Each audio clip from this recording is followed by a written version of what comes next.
Olá, meu nome é Sebastião Ernesto, sou médico anestesiologista e vou continuar falando sobre transfusão e algumas situações especiais, como, por exemplo, a cirurgia cardíaca. Cirurgia cardíaca, todos sabem, é um evento cirúrgico que envolve, tanto pelas condições prévias do paciente, como pelo próprio procedimento, principalmente quando envolve circulação extracorpórea, um risco aumentado de fenômeno tromboembólico e ou de fenômeno hemorrágico.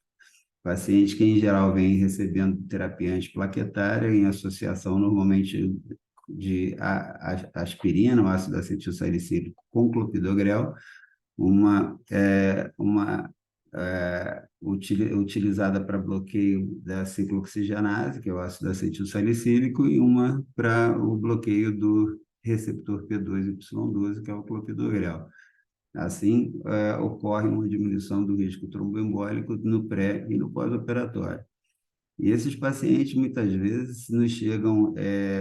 eletiva, para cirurgia eletiva ou para cirurgia emergencial em uso dessa medicação. Na cirurgia eletiva, feito o estadiamento do risco tromboembólico versus risco hemorrágico, saber se vai ser mantida a dupla terapia antiplaquetária ou se vai ser feita a suspensão de um dos dois componentes, normalmente o clopidogrel. Em situações emergenciais, onde não dá tempo de interromper essa medicação, cirurgias onde o paciente vem com síndrome coronariana aguda, que não foi possível de fazer o procedimento percutâneo, ou o paciente que teve alguma complicação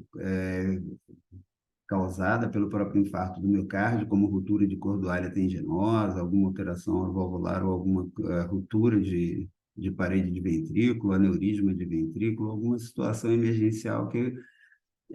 não dá tempo de interromper. Se esse paciente vier a sangrar, além da causa cirúrgica, obviamente, uma das possibilidades de sangramento tanto intra como no pós-operatório é a interrupção da função plaquetária pelo uso dessa medicação. Então, a terapia seria a transfusão de plaqueta, se houver necessidade, e, obviamente, a transfusão de hemácia na medida do necessário, se indicado, se o sangramento foi suficiente para necessitar essa reposição. Em cirurgias eletivas, ainda vai ser feita a avaliação do risco tromboembólico versus o risco hemorrágico, para ver se esse paciente pode ter a sua suspensão prévia do clopidogrel, que é o que em geral se suspende mantendo a aspirina. Mas isso, muitas vezes a gente acha, não, sempre vai suspender o clopidogrel. Não, a gente vai ver no vídeo no slide posterior que algumas situações não têm indicação de suspensão pelo risco tromboembólico do paciente aumentado. E em cirurgias de maior complexidade, é sempre interessante, aquelas cirurgias com maior risco de sangramento, a utilização do acompanhamento de, da hemostasia do paciente via exames point of care, tipo teste viscoelástico, ou Rotan, ou tromboelastografia, para se identificar exatamente o ponto do mecanismo de coagulação do paciente que pode estar alterado. E naqueles pacientes em que se suspende uma ou as duas drogas antiplaquetárias, o retorno o mais rápido possível da terapia dupla, porque já foi evidenciado esse estudo no Jornal Americano do Coração, da Associação Americana do Coração. Ele mostra que a, o retorno precoce da terapia dupla antiplaquetária leva à diminuição de fenômenos tromboembólicos, tanto coronarianos quanto cerebrais, e é uma diferença significativa ao longo de 6 meses. Então, é importante que se retorne o mais rápido possível à terapia dupla antiplaquetária. Nessa publicação, foi feita a triagem, ou demonstrado como pode ser feita a triagem de acordo com o risco de trombose versus o risco de sangramento, naqueles pacientes de maior risco de tromboembólico.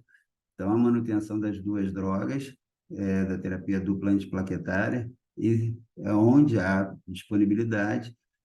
o teste de agregometria da plaqueta é mandatório e faz a cirurgia.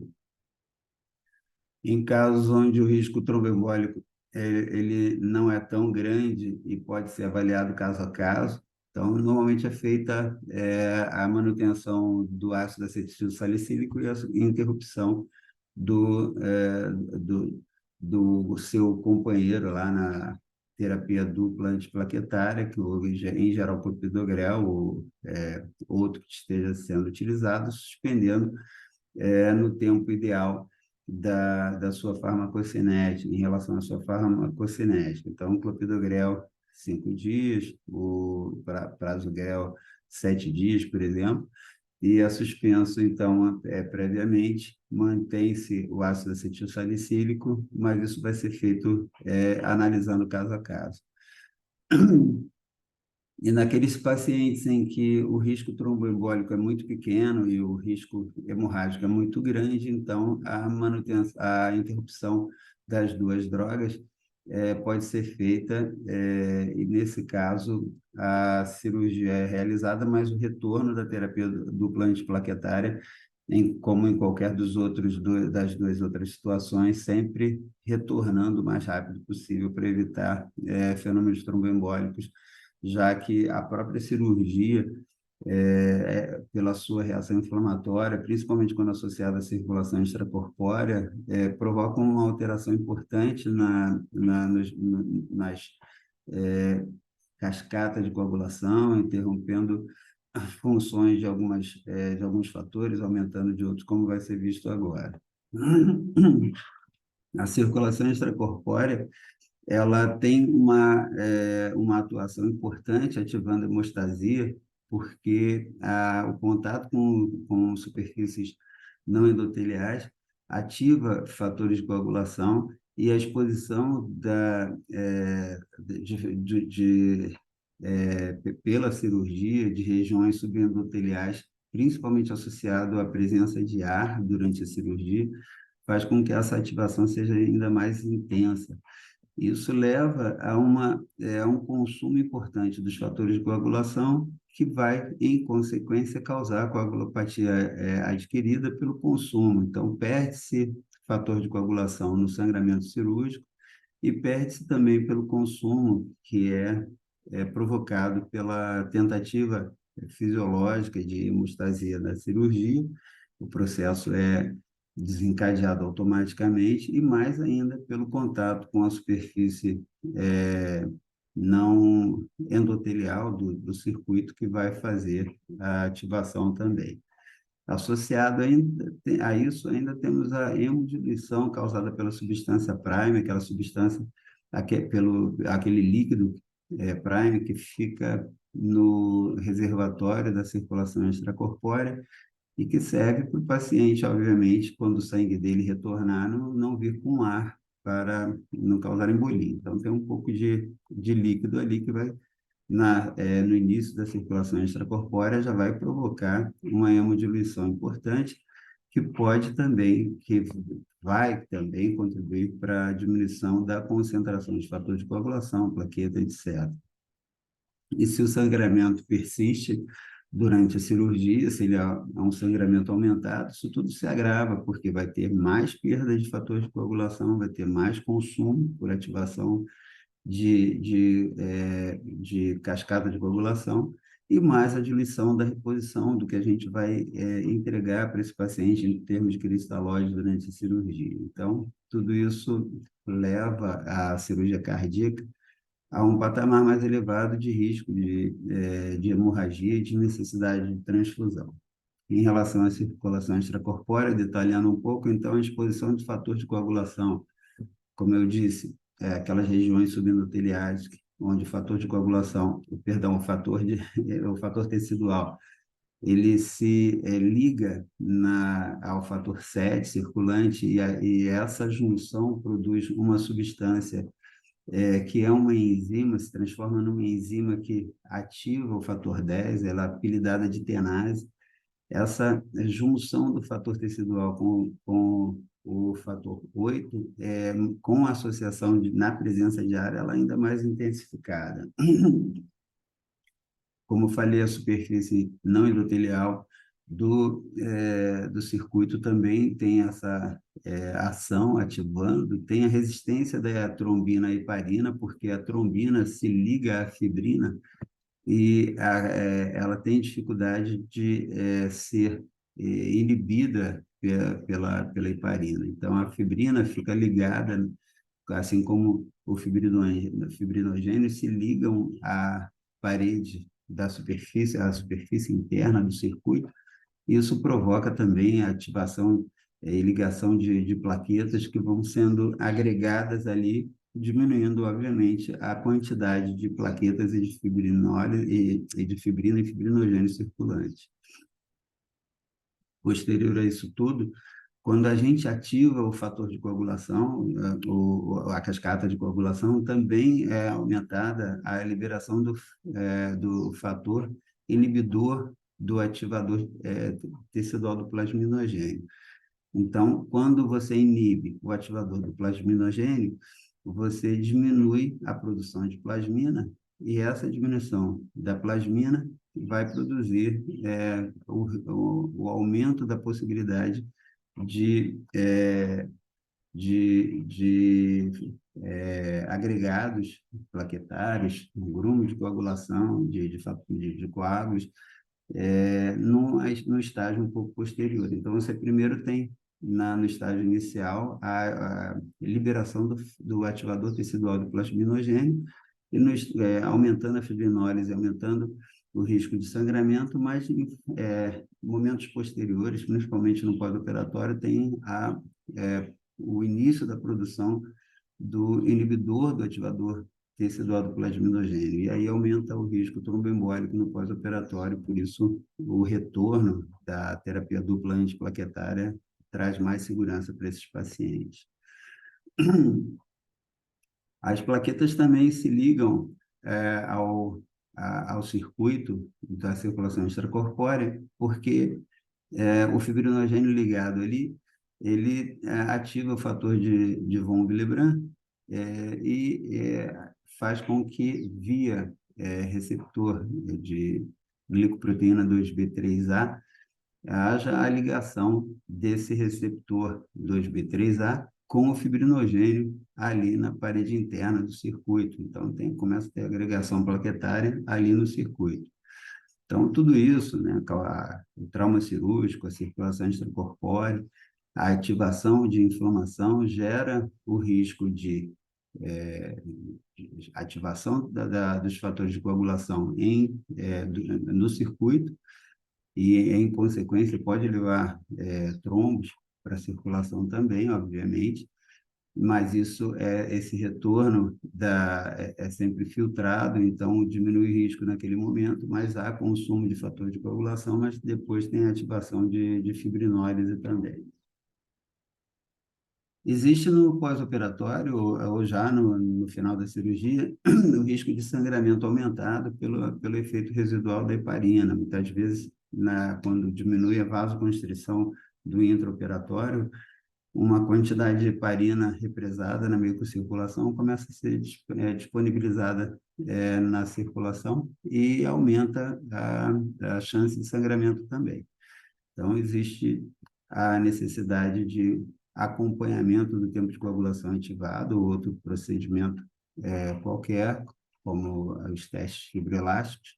mas, em geral, se usa o tempo de coagulação ativado para ver se ainda tem efeito residual da heparina e, assim, utilizar o antídoto da heparina, que é a protamina. A gente sabe que usa 1 miligrama para 1 miligrama. Para cada 5.000 unidades de heparina, que vem em 1 ml, a gente usa 5 ml ou uma ampola de protamina, e aí a gente vai fazendo o cálculo de acordo com o tempo que foi administrado, de acordo com o valor do tempo de coagulação ativado, para tentar reverter esse efeito de heparina,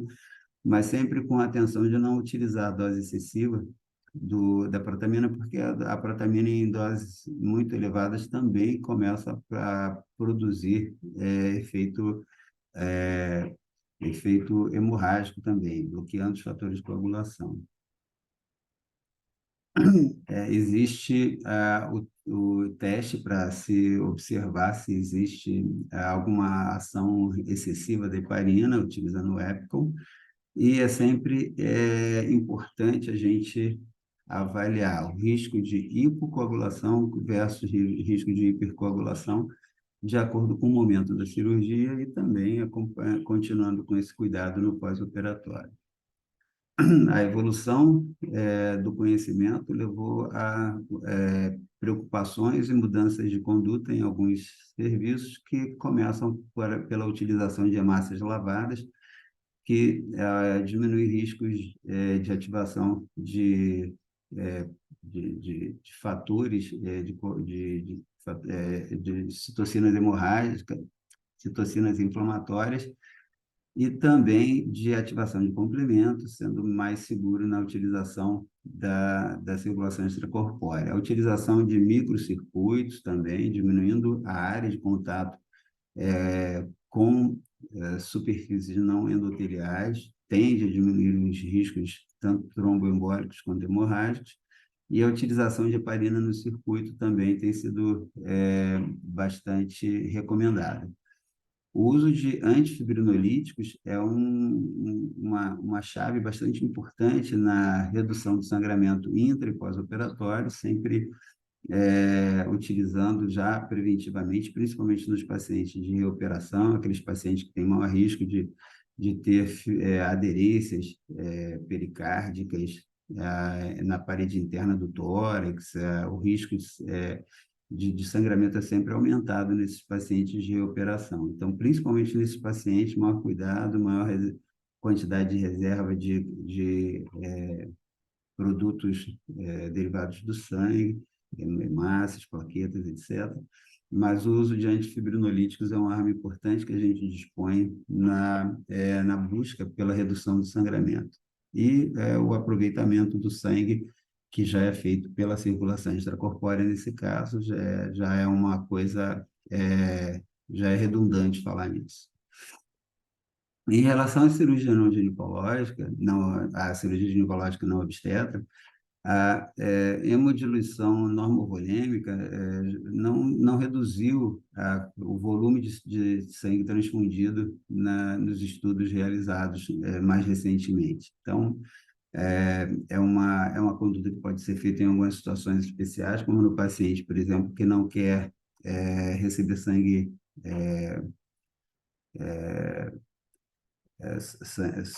sangue que não seja seu, pelo menos, ou sangue que não que tem medo de receber o sangue, etc. Então, pode ser feita a autotransfusão via hemodiluição normovolêmica. A gente faz a diluição do paciente a cada 3 ml de cristalóide infundido, é retirado 1 ml de sangue, mantendo a estabilidade hemodinâmica do paciente e atingindo valores de hemoglobina hematócrita que sejam seguros para ele para começar a cirurgia. Ele fica lá estocado o seu próprio sangue para reposição, fazer a autotransfusão intraoperatória. Mas em relação à diminuição de transfusão, isso aí não se mostrou eficaz e é uma conduta que, para a cirurgia ginecológica, pelo menos, não foi bem sucedida. Agora, a recuperação sanguínea sempre é bem sucedida, sempre, principalmente em pacientes que têm sangue muito raro, sangue difícil de se conseguir, ou naquela paciente que vai ser submetido a uma cirurgia ginecológica de grande perspectiva de sangramento, cirurgias complexas, e naquelas pacientes que já vêm com anemia previamente, então sempre o acompanhamento da sua evolução hematológica, repondo ferro, tanto nas pacientes com anemia devido à doença oncológica, como naquelas pacientes que, por exemplo, vão fazer uma esterectomia porque tem menorragia incontrolável, e então a reposição de ferro em alguns casos, indicação também de eritropoetina podem ser bastante úteis na condução dos casos. E a utilização do ácido tranexâmico, que nessas pacientes com menorragia muitas vezes já vem em utilização, mas que no intraoperatório é bastante útil também na redução de sangramento intraoperatório, já que inibe a, a transformação do plasminogênio em plasmina, então, menos plasmina, menos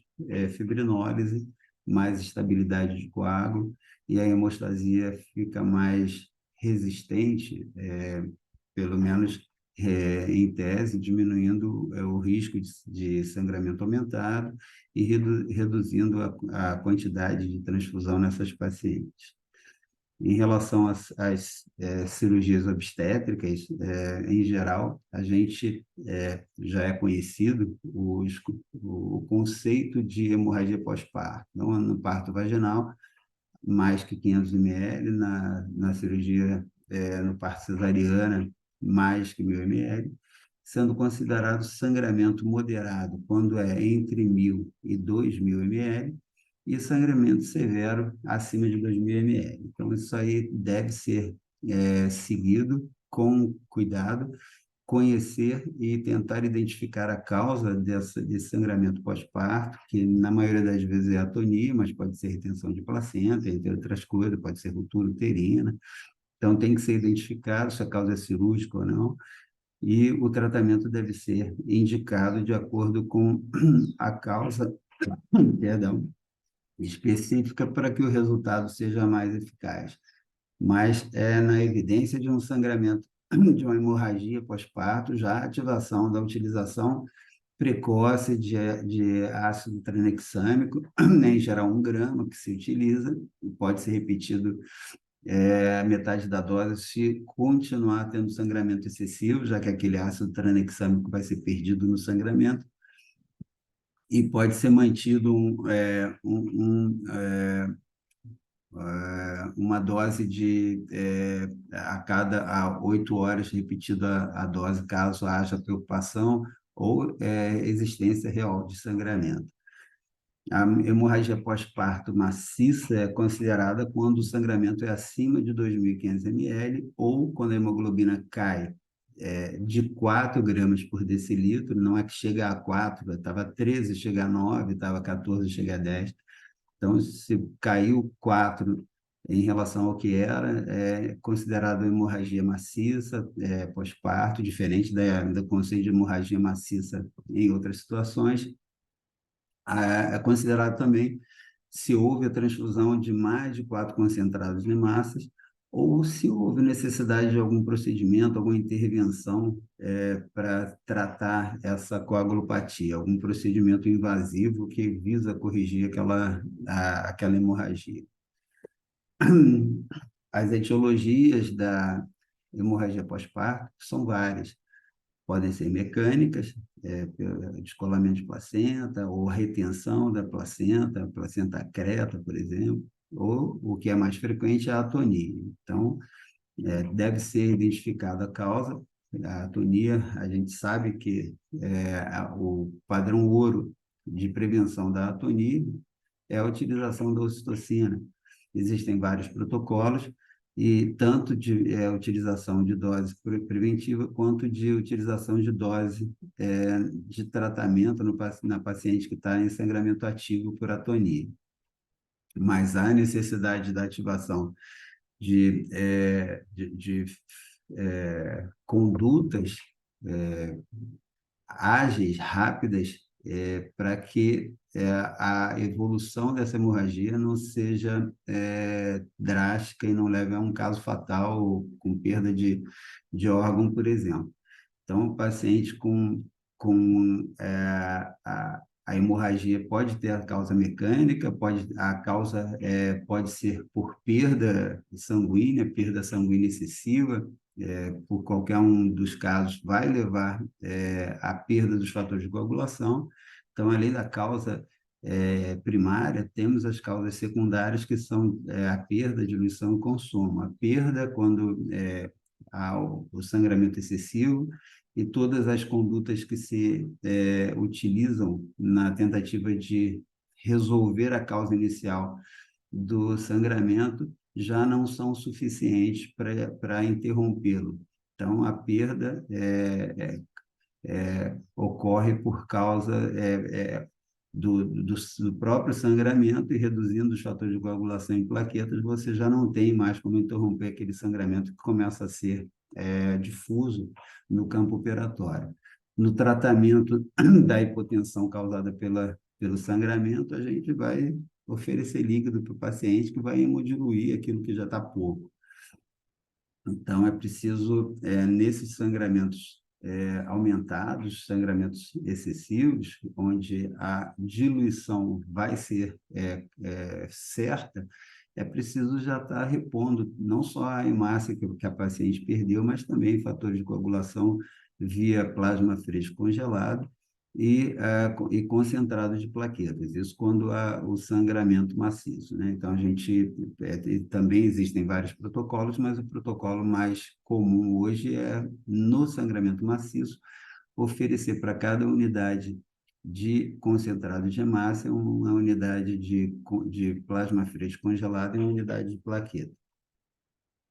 Então, existe a causa básica, que é normalmente a causa mecânica, complicada pela perda de fatores de coagulação e plaquetas, pelo próprio